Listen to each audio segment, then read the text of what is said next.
Hi, this is Emma Hollingsworth. Welcome to Assessment 3, Case Study Policy and Review, Flipped Collaborate. While you do get to watch this, you're still encouraged to attend the Collaborate that is held next week with all your fellow peers.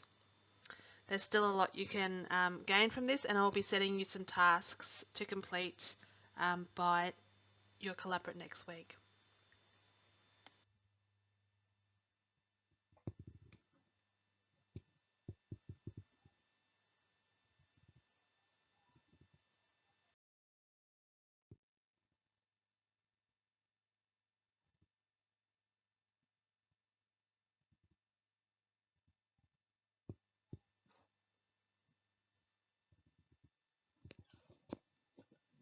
Okay, so in a nutshell, as I said before, this is a case study and policy review. The word limit is 2,000 plus or minus 10%, and the weighting is 40%. So your first assessment was 40%, second 20, and this is the final one worth 40%. Your due date is Monday the 6th of February in week 12 at 5 p.m.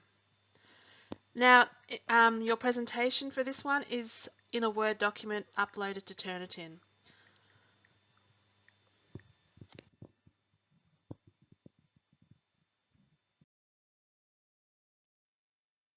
This case study will be in response to the following scenario. You're an educational leader of Serendipity Early Years Learning Centre. As part of your quality improvement plan, you are reviewing your current policies and procedures. When reading these, you notice that several of these no longer align with your setting philosophy that was rewritten at the beginning of the year. You explain this to your centre director, who asks you to highlight the issues of the outdoor environment policy and make justified suggestions for change.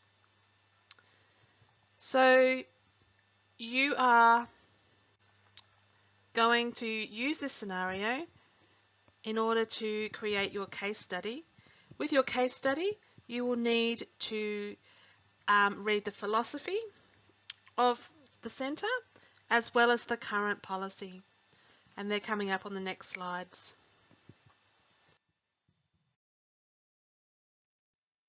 Okay, as the scenario outlined in the last slide, you're going to be required to have a look at the outdoor environmental policy, and while you're looking at that, you need to find or create things that relate or align with the philosophy of the Serendipity Centre. So it's really important that you read this philosophy here and that you pick out parts that you think you could align with the current policy and your recommendations for the future, things going forward.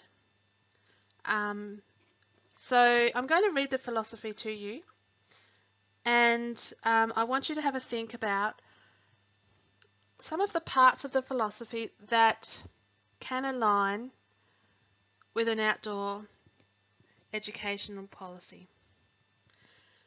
At Serendipity, we value the child as a competent and capable learner. We encourage children to make decisions about and have input into all aspects of their learning.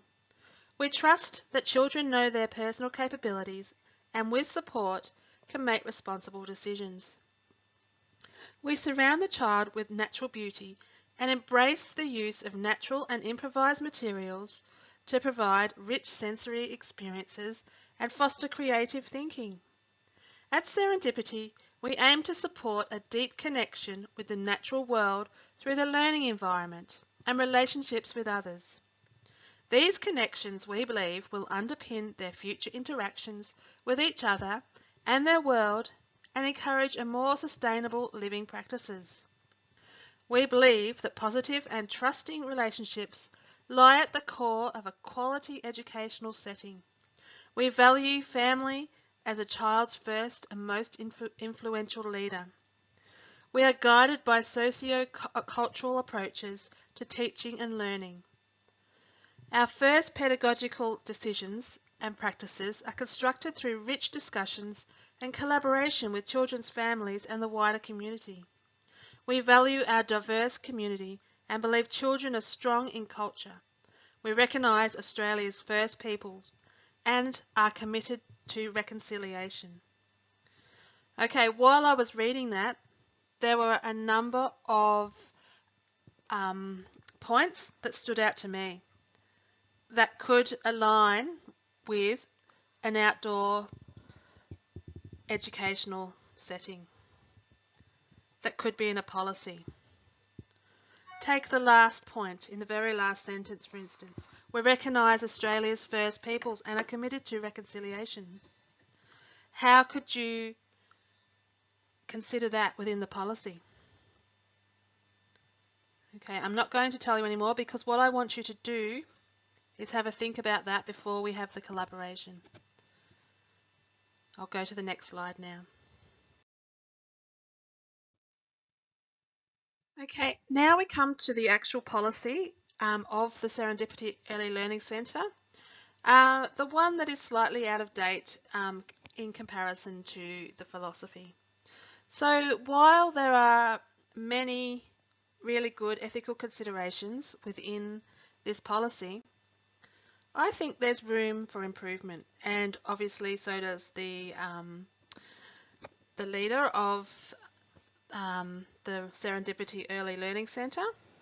And so your job is to review this policy. Okay, find out what are some strengths of the policy and what are some weaknesses of this policy. And does this policy align with the philosophy? Alright, so this policy here goes for the next 2 pages. I'll let you read that yourself. And in the coming slides, we've got some activities for you in order to delve deeper into this.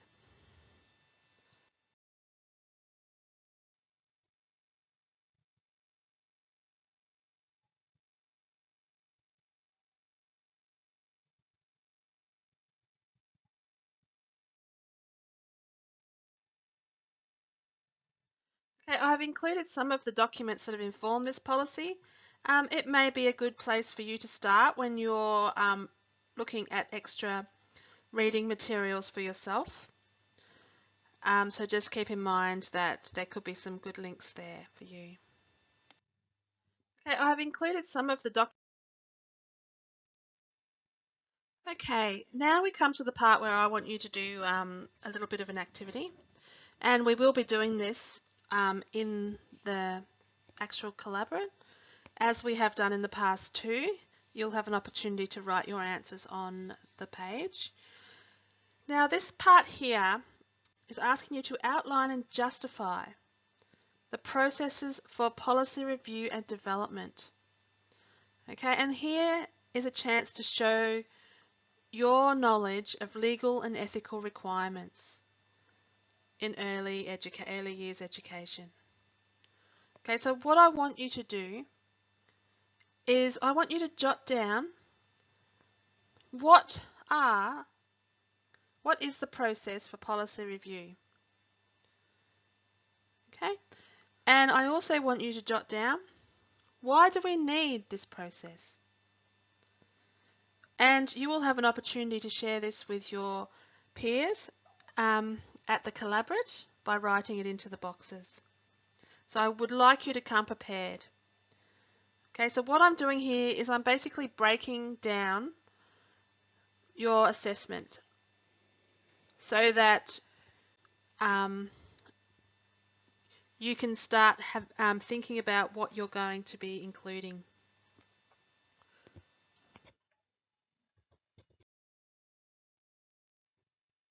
Your second requirement in your case study is to, and this is the big part of the assessment, is to develop a detailed critique of the strengths and issues in the current policy and how it relates to the Centre's philosophy statement. And as usual, you need to make sure you support your policy review with relevant unit materials and wider resources. This is the part that we suggest, and it's only a suggestion, 1,000 words.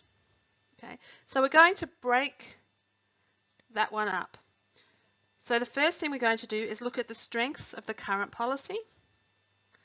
So what I want you to do is, in a little table like I've done, is jot down some of the strengths that you can see in the current policy, which you will be able to share at the Collaborate by writing it on the page.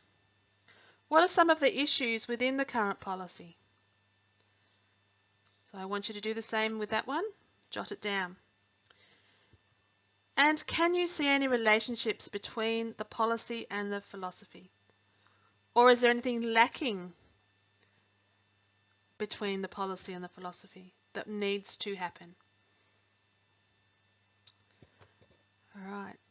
So please come prepared to write and have a say on that.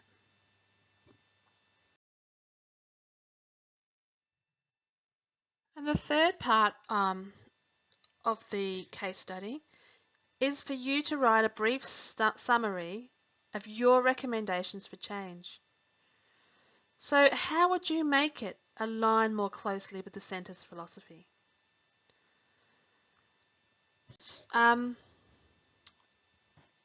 So what you're going to do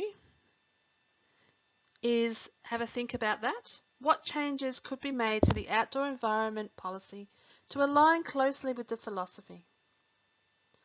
Okay, now this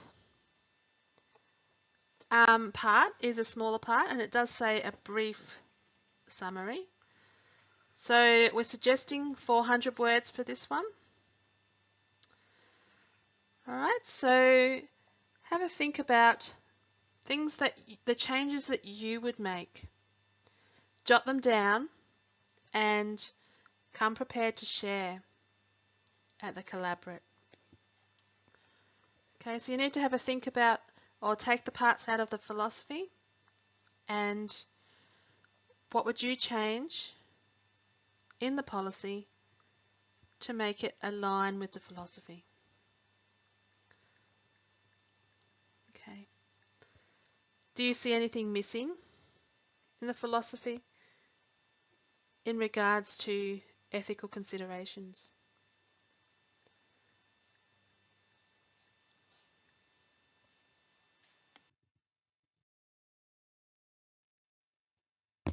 As always, your assessments need you to plan and prepare.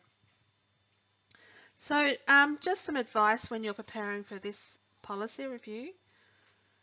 You need to have a look at all the learning materials. So if you have a look at weeks 1 to 7, they give you a lot of general information, like the roles of management and the key ethical considerations. And then in these current weeks, 8 to 11, this is more specific information about policy review. So it is important that you attend to the activities that are available and read your readings and refer to these within your assessment. Support your review with relevant unit materials and wider resources. So if you have added resources to your policy, it needs to be included in your reference list. This will not be included in the final word count. Your reference list is not included in the final word count.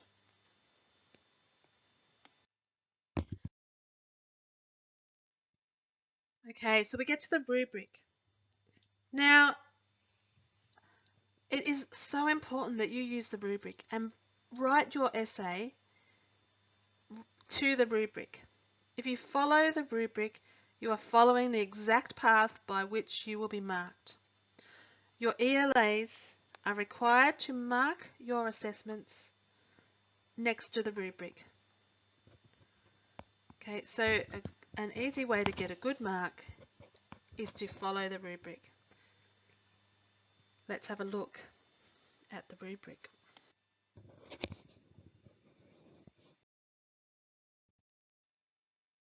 As we go through the rubric, I'm going to focus on the high distinction column, as I know that's what we're all aiming for. So looking at criterion 1, the defence of legislative and regulatory requirements. Now, if you're aiming for a high distinction, you need to provide a strong argument that defends the importance of meeting legislative and regulatory requirements. So if you're going to provide a strong argument, you're going to have a strong knowledge in this area. You're going to back it up with relevant materials and wide reading. So you're going to show this deep understanding by arguing, why do we need these requirements? Why do we need the policy? Why do we need to review a policy? And what are the legislative and regulatory requirements? And don't forget, you need to back this up with wide reading and evidence.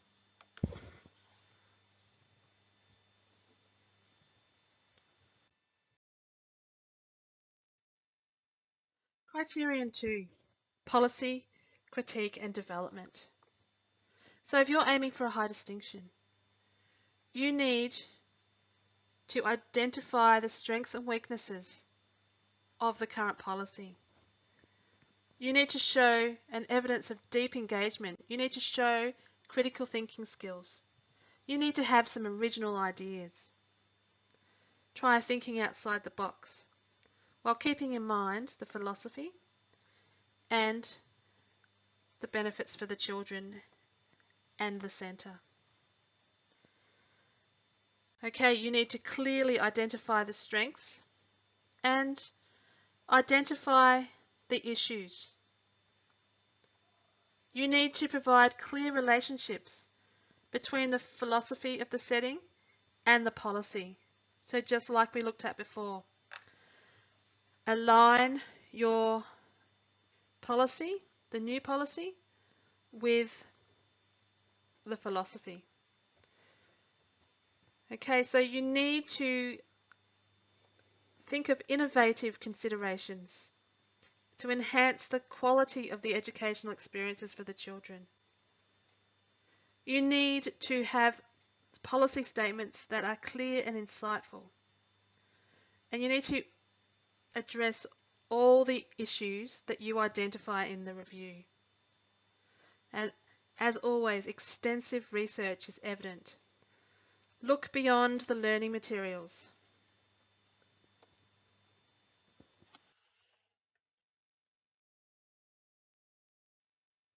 Criterion 3. Now, criterion 3 is really about your skills in writing and academic assessment. And by this time in your studies, you should be able to do that. And if you're aiming for a high distinction, you need to make sure that you have covered all of the tasks in the requirements and they are explicitly and deliberately addressed. So make sure you read through the assessment requirements and make sure that you address what is asked. It also means that you have no errors in referencing, spelling, grammar or punctuation. You need to edit and proofread your work. It's really important. If you find it tricky to write an academic essay, get someone to proofread it for you. Read it out to them. Okay, you're writing. All the different sections that you've written flow and they connect to one another. You draw one from one to the other. You've used references and you've managed to place them in your work without making the writing disjointed. So you've expertly inserted these references. You have flawless use of APA style for all forms of referencing. So that is required for a high distinction.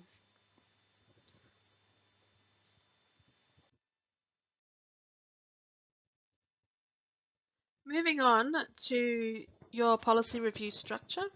Now this is just an example. It's not a strict guideline. It is also written on your Assessment 3 requirements page.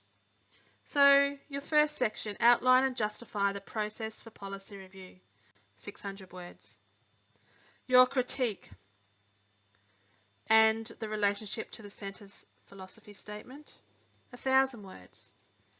And as it says, a brief summary of your recommendations for the change to the outdoor environment policy, 400 words. Now this is an example. It is not a strict guideline. So just take it as such. It is only an example.